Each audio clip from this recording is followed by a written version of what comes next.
ಸರ್ಕಾರಿ ಆಸ್ಪತ್ರೆಗಳ ಅವ್ಯವಸ್ಥೆ ಆಗೀಗ ಸುದ್ದಿಯಾಗುತ್ತಲೇ ಇರುತ್ತದೆ. ಅಂತಹ ಸಾಲಿಗೆ ಸೇರಿದ ಸರ್ಕಾರಿ ಆಸ್ಪತ್ರೆಯ ದುಸ್ಥಿತಿ ಈ ವಿಡಿಯೋದಲ್ಲಿದೆ ನೋಡಿ. ನೀವೀಗ ನೋಡ್ತಾ ಇರೋದು ಚನ್ನರಾಯಪಟ್ಟಣದಲ್ಲಿರುವ ಸಾರ್ವಜನಿಕ ಆಸ್ಪತ್ರೆ. ಇಲ್ಲಿನ ಅವ್ಯವಸ್ಥೆಯನ್ನ ಈ ವಿಡಿಯೋನೇ ತಿಳಿಸಿ ಹೇಳ್ತಾ ಇದೆ. ಮಳೆ ನೀರು ಜಿನುಗಿ ಗೋಡೆಗಳು ಹಾಳಾಗಿರುವ ದೃಶ್ಯ.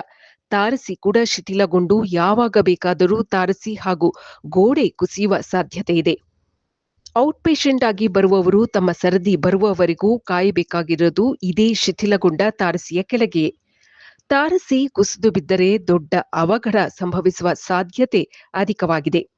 ವೀಕ್ಷಕರೇ, ಒಂದು ಸಲ ನೀವು ಈ ಆಸ್ಪತ್ರೆಯ ನೆಲವನ್ನ ನೋಡಿ. ಅಲ್ಲಲ್ಲಿ ಒಡೆದು ಹೋಗಿರುವ ಟೈಲ್ಸ್, ಸ್ವಚ್ಛತೆ ಇಲ್ಲದ ನೆಲ ಈ ಆಸ್ಪತ್ರೆಯ ದುಸ್ಥಿತಿಯನ್ನು ವಿವರಿಸಿ ಹೇಳ್ತಾ ಇದೆ.